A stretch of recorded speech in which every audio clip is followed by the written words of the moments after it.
Hello. Um, I'm going to use my presentation to give you an update on what's happened with climate change over the last 5 years. We'll begin by saying, well, the main thing that's changed is we put another 12.6 parts per million of CO2 into the atmosphere, and now we're up to 426 parts per million as of a couple weeks ago. And what has this resulted in? Well, it's resulted in a 0.3 degree Celsius increase in temperature in the last 5 years. And now we're up over 1.5 degrees above pre-industrial. So we've crossed that threshold that we were trying to not cross in the Paris Accord. What has this resulted in? Well, locally, province-wide, we're looking at an incredible increase in the amount of area burned every year.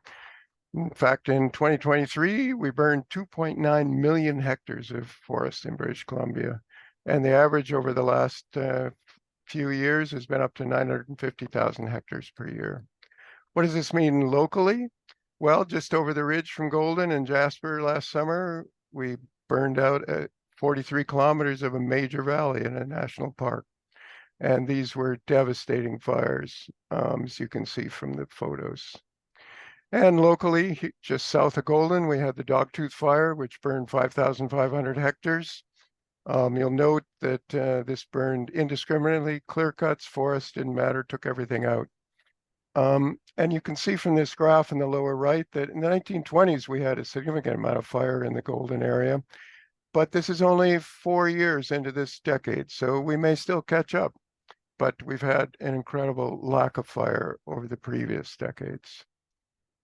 I'd like to just throw out a couple of terms that you're probably not completely familiar with and how they're tied to climate change related to vapor pressure. One being saturation vapor pressure.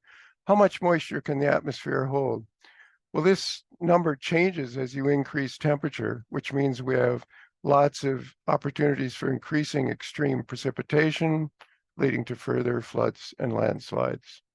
There's also the vapor pressure deficit, which is the strength of moisture demand that the atmosphere takes from plants and fuels. And this drives various things, increasing drought, decreased transpiration due to the increased vapor pressure deficit, and that results in decreased tree growth.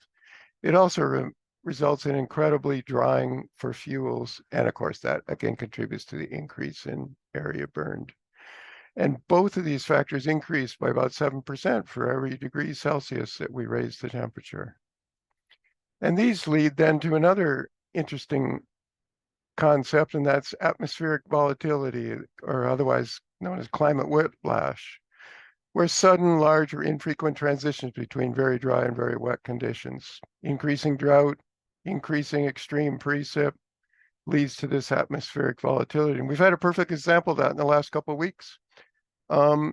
In the earlier part of last year, Southern California got 180% of normal precip, which led to incredible vegetation growth.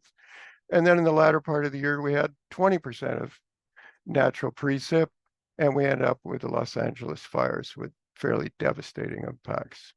There's lots of things we can do about this. We need to reduce gas emissions if we really want to solve it. There's things we can do in terms of adaptation, with fire being the major risk. Fire fuel treatments are very important, and they do work, as you can see in this photo at the bottom. We can also look at increasing regional conservation and connectivity. Both of these things can help make our ecosystems more resilient, but reducing emissions is the only thing that'll really solve it. That's about all I can say in 4 minutes.